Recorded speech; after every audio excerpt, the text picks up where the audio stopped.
ایک وظیفہ ہے، بڑا زبردست وظیفہ ہے، جو اس عمل کو کرے گا نا اللہ تعالیٰ اس کو عجیب و غریب مال عطا فرمائیں گے، اور مالی اعتبار سے کبھی بھی وہ پریشان نہیں ہوگا، مالی اعتبار سے کبھی بھی پریشان نہیں ہوگا۔ ایک بزرگ کے پاس میں بیٹھا ہوا تھا، وہ یوں کہہ رہے تھے کہ بیٹا میں نے 35 ملکوں کا سفر کیا، نہ میں نے 1 روپیہ خرچ کیا، نہ 1 روپیے کا کسی سے سوال کیا۔ میں نے کہا حضرت کیا کرتے ہو؟ بولے یہ وظیفہ کرتا ہوں۔ میں نے کہا اچھا۔ میری مدینہ منورہ میں پڑھائی چل رہی تھی، میرے شیخ نے جب میری پڑھائی ختم ہوئی تو ایک ڈائری لے کر آئے، قلم لے کر آئے، مجھے کہا بیٹا لکھ یہ وظیفہ۔ میں نے لکھ لیا، اور طے کر اس کو کبھی ناغہ نہیں کرے گا، اللہ مالی اعتبار سے کبھی بھی تجھے کسی کا محتاج نہیں کرے گا۔ میں نے لکھ لیا، حضرت نے لکھایا، میں نے لکھ لیا۔ پھر ایک بات کہی تھی کہ بیٹا یہ وظیفہ بڑا زبردست ہے، لیکن بے طلبوں کو مت بتانا، جس کے اندر طلب ہو اور جو اس کی قدردانی کرتے ہو اسی کو بتانا۔ پھر میں جب ہمارے یہاں آیا، کچھ لوگ میرے پاس آتے، مولانا ہم بڑے پریشان ہیں مالی اعتبار سے، حالات میں کوئی وظیفہ، تو الحمدللہ میں یہ وظیفہ بتا دیتا، اللہ تعالیٰ ان کو بہت نواز دیتے، عجیب و غریب نواز دیتے، اور عجیب و غریب اس پر تجربہ ہے۔ اور کئی اللہ والوں کو میں نے دیکھا وہ یہی وظیفہ پڑھتے ہیں۔ پھر ایک بار تو میں بڑا تعجب میں رہ گیا کہ یہ وظیفہ کسی اللہ والے کا، کسی شیخ کا بتایا ہوا نہیں ہے۔ ایک صحابی نے ہمارے نبی سے کہا تھا کہ پیارے نبی جی دنیا نے مجھے چھوڑ دیا ہے، یعنی میرے پاس کچھ ہے نہیں۔ اس وقت ہمارے نبی نے یہ وظیفہ دیا تھا اور یوں کہا تھا کہ آپ فرشتوں والی تسبیح کیوں نہیں پڑھتے؟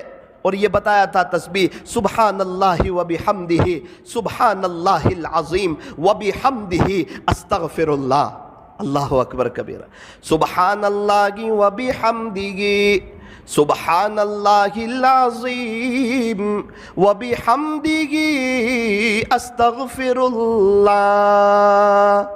پیارے نبی سے وظیفہ سنا، راوی فرماتے ہیں کہ پھر ایک مدت تک وہ نظر نہ آئے، جب دوبارہ نظر آئے تو انہوں نے بتایا جس کا خلاصہ یہ ہے اللہ نے مجھے اتنا نواز دیا ہے کہ میں بتا نہیں سکتا۔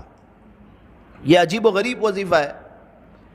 ایک شخص مجھے کچھ وقت پہلے نوساری میں ایک جگہ ملے، سید تھے، مجھے کہنے لگے مولانا کچھ وقت پہلے آپ ہمارے گھر آئے تھے، آپ نے ایک وظیفہ بتایا تھا، میں نے آپ کو اپنی پریشانی بتائی تھی، آپ نے ایک وظیفہ بتایا تھا، الحمدللہ 2 دن سے میں نے شروع کر دیا ہے۔ میں نے کہا یار میں نے بتایا تھا 3-4 مہینے ہو گئے، آپ نے 2 دن سے شروع کیا۔ مولانا آپ کو نہیں معلوم، آپ بتا رہے تھے، پردے کے پیچھے سے میری بیوی یہ وظیفہ سن رہی تھی، اللہ کی شان اس نے پابندی سے کیا، ابھی اس کے 36 لاکھ روپے آ رہے ہیں، تو میں نے بھی شروع کر دیا۔ میں نے کہا یار آپ عجیب آدمی ہو۔ میں نے کہا 36 لاکھ روپے کہاں سے آ رہے ہیں؟ کہا وہ وارثے کے آ رہے ہیں۔ تو میں نے کہا ابا کو مارنے کی نیت سے تو نہیں پڑھا تھا یہ وظیفہ؟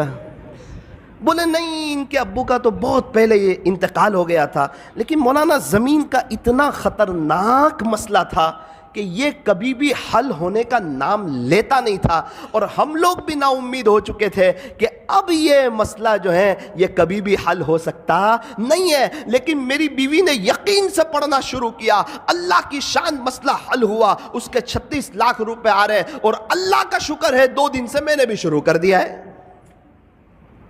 ہمارے نوساری میں ایک بڑے مالدار شخص، ان کے پاس میں بیٹھا ہوا تھا، تو شیخ سے وہ بھی محبت کرتے تھے، مدینہ منورہ کے شیخ سے، تو میں نے ان کو یہ وظیفہ بتا دیا۔ کہنے لگے نا وہ بڑے آدمی ہیں اور ان کا بتایا ہوا وظیفہ کرنا ہی چاہیے۔ میں نے کہا ان کا بتایا ہوا نہیں، پیارے نبی کا بتایا ہوا ہے، یہ کوئی اللہ والے کا بتایا ہوا نہیں ہے، یہ کوئی تجربہ کرنے کا وظیفہ نہیں ہے، یہ تو عمل کرنے کا وظیفہ ہے۔ اچھا کیا بتایا؟ تو میں نے ان کو بتا دیا۔ 2 دن کے بعد مجھے ملے، کہا بیٹا یہ وظیفہ کبھی چھوڑنے جیسا نہیں ہے۔ میں نے کہا کیوں؟ بولے بیٹا پیسہ تو بہت ہے، سب جگہ روکا ہوا ہے، ابھی میں حالات میں تھا کچھ وقت سے، پیسے کے بارے میں ہاتھ میں پیسہ نہیں تھا، زمینیں جائیداد پراپرٹی بہت، ہاتھ میں پیسہ نہیں۔ تو میرا بڑا بیٹا میرے پاس آیا اور یوں کہنے لگا ابا بہت پہلے آپ کے 70,000 روپے میرے پاس تھے، وہ ابھی آپ لے لو 70,000۔ بولے، میں نے بولا پھر؟ بولے اب کبھی یہ وظیفہ نہیں چھوڑوں گا۔ اللہ اکبر کبیرہ۔ اور شیخ خود فرماتے تھے میں نے جس کو بھی بتایا، جس نے بھی یقین سے پڑھا بیٹا آج سب کروڑ پتی ہے، اور جس نے بغیر یقین کے پڑھا وہ جہاں تھے آج وہاں کے وہیں ہیں۔ تو میرے عزیزو ایک بات یاد رکھو، یہ وظیفہ جو ہے یہ بڑا زبردست ہے۔ میں نے ایک سوال پوچھا شیخ سے جس پر وہ مجھ سے بڑے ناراض ہوئے، بہت زیادہ ناراض ہوئے، اور مجھے کہا بیٹا تیرے سے مجھے یہ امید کبھی نہیں تھی کہ تو مجھے یہ سوال پوچھے گا۔ میں نے کہا شیخ یہ جو وظیفہ پڑھیں گے 100 مرتبہ تو صرف رزق میں برکت ہی ہوگی یا ثواب بھی ملے گا؟ تو بہت ناراض ہو گئے۔ ایک مثال سے سمجھایا مجھے کہ 400 روپے کلو کی چائے ہو اور اس پر 50 روپے کی ڈول کی آفر ہو تو تجھے صرف ڈول ملے گی یا چائے بھی ملے گی؟ میں نے بولا وہ تو چائے ملے گی، ڈول فری میں آ رہی۔ بیٹا اسی طرح جب تو یہ اللہ کا نام لے گا، اللہ کی پاکی بیان کرے گا، اللہ کی حمد بیان کرے گا، صبح صبح اللہ سے معافی مانگے گا، اس کا ثواب تو ملے گا۔ یہ تو صرف اسکیم ہے کہ اللہ اس میں رزق میں اضافہ فرمائے۔ اللہ اکبر کبیر۔ تو آپ کو بھی یہ وظیفہ یہ عاجز بتاتا ہے، طے کرو انشاءاللہ، پابندی سے پڑھیں گے انشاءاللہ، بہت فائدہ ہوگا انشاءاللہ۔ رزق میں صرف پیسہ نہیں آتا، رزق میں بیوی بھی شامل ہے، بچے بھی شامل ہے، رزق میں بہت سی چیزیں شامل ہے۔ اللہ تعالی ہمارے رزق میں برکتیں عطا فرمائیں گے۔ سبحان اللہ و بحمدہ، سبحان اللہ العظیم و بحمدہ، استغفر اللہ۔ پھر شیخ نے کہا بیٹا لیکن اس کا ایک وقت ہے، اسی وقت پڑھ سکتے ہیں، آپ اس کے علاوہ پڑھو گے تو وہ اثر نہیں کرے گا، وہ بات نہیں بنے گی۔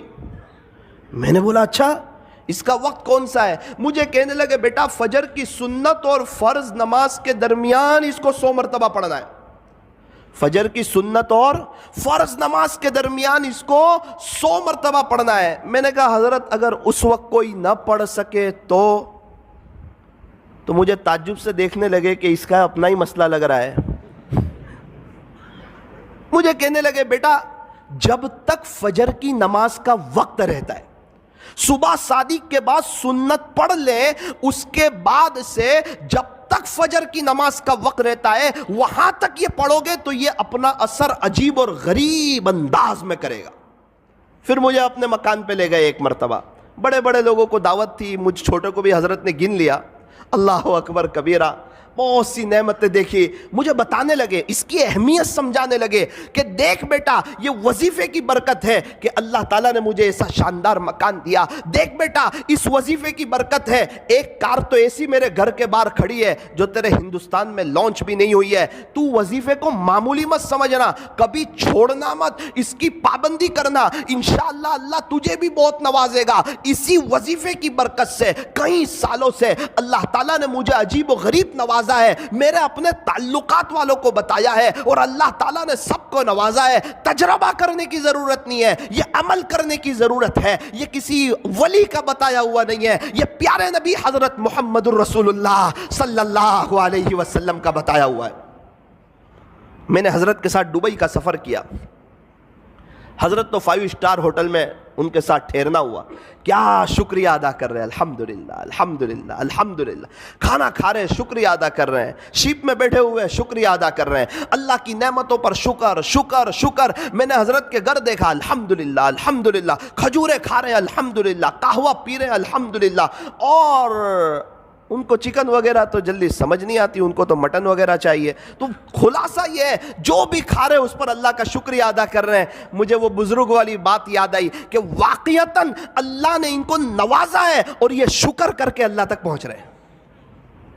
فرمایا اللہ تعالیٰ تک پہنچنے کے دونوں راستے ہیں، بندہ شکر سے بھی پہنچ سکتا ہے، صبر سے بھی پہنچ سکتا ہے۔ یوں فرمایا ہمیشہ خوش رہنے کا آسان فارمولا، ہمیشہ خوش رہنے کا آسان فارمولا، نعمتوں پر شکر کریں، مصیبتوں پر صبر کریں، شکر کرنے والا بھی جنتی، صبر کرنے والا بھی جنتی۔